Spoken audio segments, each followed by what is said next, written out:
هاشم همرایوف هفته چند بار حتما به سر قبر پسرش می آید. ابراهیمی 29 ساله یگانه پسر این مرد روز 29 اپریل سال 2021 در مناقشه خونین در مرز تاجیکستان و قرقیزستان کشته شد. خودش برفت سایت یتیم شد. سال گذشته برای هزیمه محکم و سال عادی نبود. پسر 26 ساله او هم در جنگ در مرز دو کشور همسایه جان باخت. حکمت الله تجارت و نقشه های زیاده داشت. خوانندش بده نه بای من سارا میرم تا مرکم خبرگیری گفته برام رفتم سونی به هوای شریکو هم دو درکو فهمیدن و همه گامله زدن. حادثه را که یک سال پیش در سرحد رخ داد در قرقیزستان هم با درد به یاد می آورند. این شهرک مدینه در ولایت بادکند است.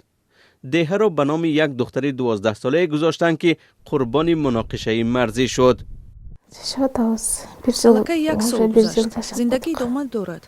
وقتی شوهرم فوتید 1 ماه حامله دار بودم. اسمنور را پدرش ندیده است. او یکی از قربانیان دیگری مناقشه مرزی در سرحد تاجیکستان و قرقیزستان است.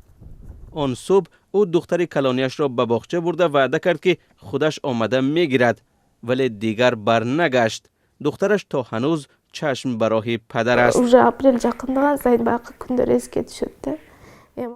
ماه اپریل من آن حادثه ها را به یاد می آورم.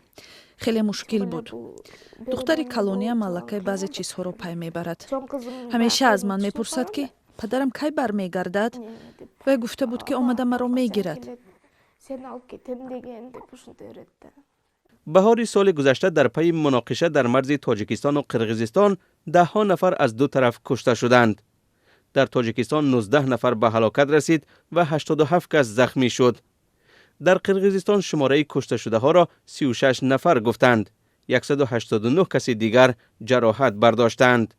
این پرقربانی ترین مناقشه در تاریخ دو کشور همسایه گفته می شود.